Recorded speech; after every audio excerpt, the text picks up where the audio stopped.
안녕하세요. 피아니스트 김민경입니다. 2020년이 다 지나가고 2021년 새해를 맞이하는 시점에 저희들이 와 있습니다. 여러분, 오늘의 클래식 뉴스에 앞서서 제 영상을 시청하시는 모든 구독자분들, 또 아직 구독 안 하신 분들, 정말 한 해 동안 수고 많으셨다고, 애썼다고 말씀드리고 싶네요. 2020년 한 해 동안 클래식 음악계에 어떤 일이 있었을까?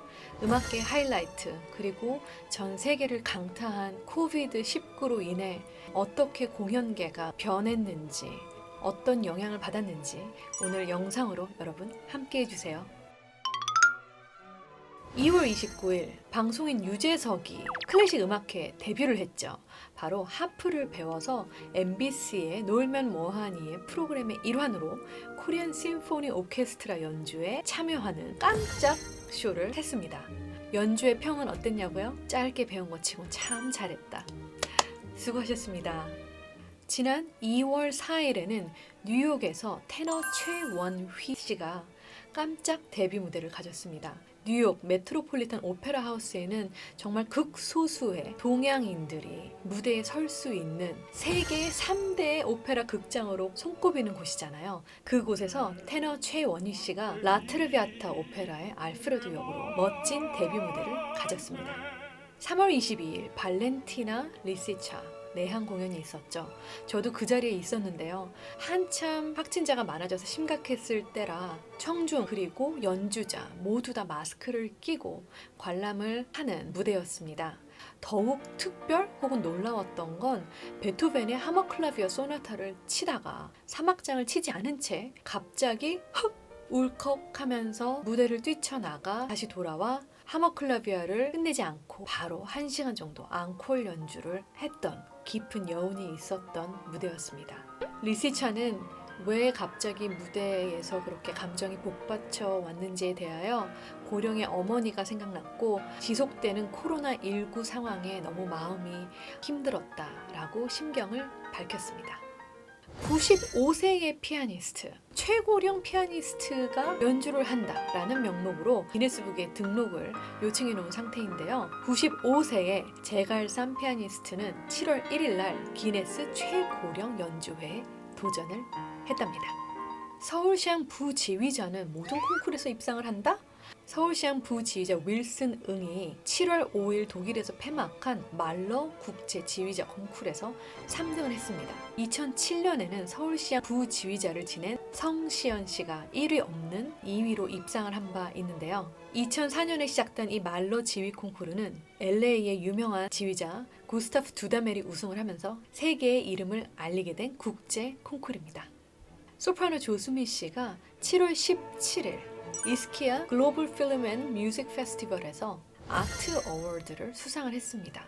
특별히 이 어워드는 영화계 지능 발전에 공로가 큰 음악인 혹은 영화인에게 수여하는 상입니다. 아주 안타까운 일이 있었죠. 7월 6일 날 영화 음악의 거장 시네마 천국, 러브 어페어 이런 우리의 심금을 울리는 음악을 작곡한 엔니오 모리코네가 슬프게도 세상을 떠났습니다. 그의 음악 앨범이 전 세계적으로는 7천만 장 이상이 팔렸고 우리나라에서만 200만 장 이상이 팔렸었죠. 클래식 음악계에 또 다른 슬픈 소식이 있었죠.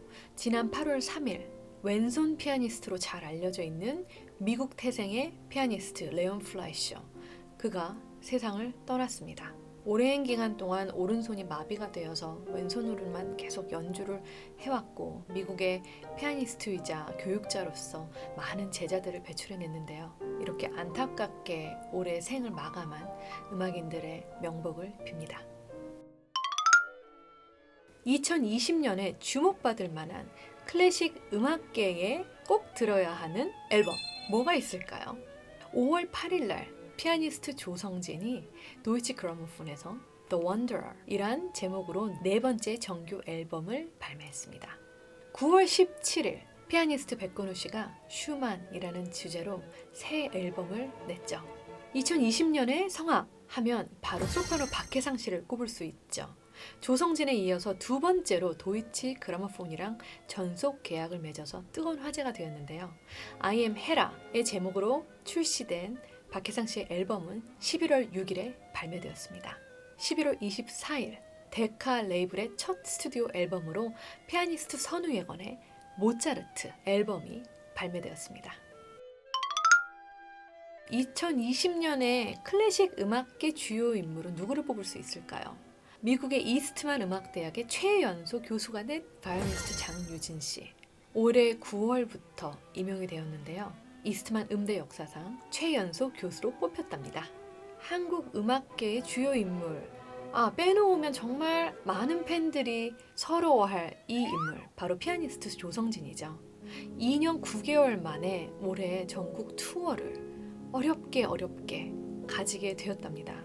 그리고 티켓은 몇 분 만에 바로 매진이 되는 역사를 또 기록을 했고요. 어린 샛별처럼 떠오르는 피아니스트, 제2의 조성진이 아닐까? 이런 코멘트를 받기도 하는데요. 바로 피아니스트 임윤찬입니다. 16살의 임윤찬은 이번에 손여름 음악감독이 개최한 평창 대관령 음악회에서 피아니스트 손여름 씨와 함께 두오 무대를 가지기도 했는데요. 이 떠오르는 어린 피아니스트의 행보를 기대하겠습니다. 피아니스트 김선욱 씨가 또 다른 전공을 했답니다. 공부했냐고요? 그게 아니고 평소 때 지휘자가 되는 게 오래된 로망이었다고 해요. 김선욱 씨가 얼마 전에 사실 지휘자로서 데뷔를 했어야 되는데 코로나 여파로 12월에 공연은 취소가 되고 좀 연기되었다고 하네요. 지휘자의 데뷔 미리 축하드릴게요. 코로나19로 인해 어떤 여파가 클래식계에 있었을까요? 정말 안타까운 일들이 많았죠. 일단 연주자들의 연주는 50%가 넘게 취소가 되고 연기가 되고 이런 여러 가지 안타까운 상황들이 발생을 했는데요.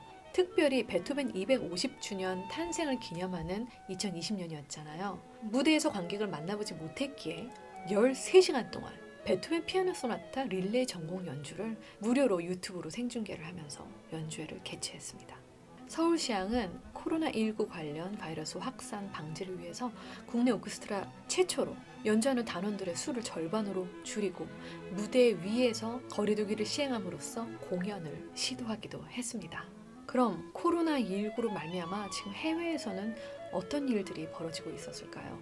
베를린 필하모닉 오케스트라는 디지털 콘서트홀이라는 사이트를 만들어서 전설적인 지휘자였던 카라얀이 지휘하는 영상부터 최근 공연까지 약 600여 개의 공연을 무료로 관람할 수 있도록 제공해주기도 했습니다. 또한 뉴욕 필하모닉 오케스트라는 지난 3월 이후의 공연은 모두 다 연말까지 취소가 된 상황이고요. 뉴욕 필 플레이즈 온이라는 사이트를 통해서 뉴욕 필의 온라인 공연을 무료로 런칭하기도 했습니다. 연주회뿐만이 아닙니다. 몇 년 만에 한 번씩 돌아오는 유서 깊은 국제 콩쿨들이 줄줄이 연기가 되었죠. 바로 2020년 10월에 예정되었던 쇼팽 국제 콩쿠르, 5년마다 한 번씩 열리는 이 콩쿨이 코로나19로 인해서 내년으로 현재 1년이나 미뤄진 상태고요. 퀸 엘리자베스 국제 콩쿠르 역시 지금 내년으로 현재 미뤄진 상황입니다. 클래식 음악계뿐만이 아닌 다른 분야에서도 코비드-19이라는 이름으로 정말 많은 영향을 받고 있죠. 앞날은 아무도 알 수 없지만 함께 이 상황을 극복해 나갈 수 있다, 나가야만 한다라는 희망과 의지로 새해를 맞이해보면 좋겠습니다. 그런 의미에서 현재 1월 달에 예정된 공연 몇 개 알려드리고 저는 이만 2020년의 마지막 클래식 뉴스 마무리하도록 하겠습니다.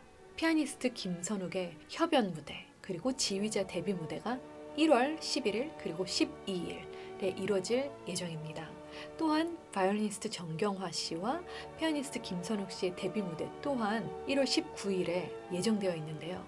세 콘서트 모두 롯데 콘서트 홀에서 열릴 예정이라고 합니다. 1월부터 4월까지 4달 동안 서울시립교향악단은 13번의 정기 연주회를 준비하고 있는데요. 다양한 레파토리로 무대에서 여러분들을 만날 야심찬 계획이라고 하네요. 1월 13일에는 크레디아 렉처 콘서트 시리즈의 일환으로 임동민, 임동혁 피아니스트가 처음으로 두오 연주회를 갖습니다. 피아니스트 형제의 두오 연주, 과연 어떨지 한번 기대해 볼게요. 그리고 1월 26일 역시 롯데 콘서트홀에서 피아니스트 선우예건의 독주회가 예정되어 있습니다.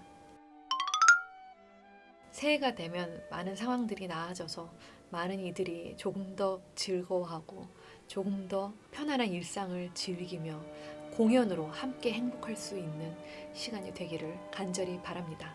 여러분, 한 해 동안 소소한 클래식 그리고 클래식 뉴스 코너 열심히 시청해 주셔서 정말 감사하고요. 새해에도 꾸준히 여러분들에게 좋은 소식, 유익한 정보, 그리고 즐거움, 그리고 저의 사랑까지 계속 드리는 채널 되겠습니다. 그럼 여러분, 다음에 또 만나요. 바이.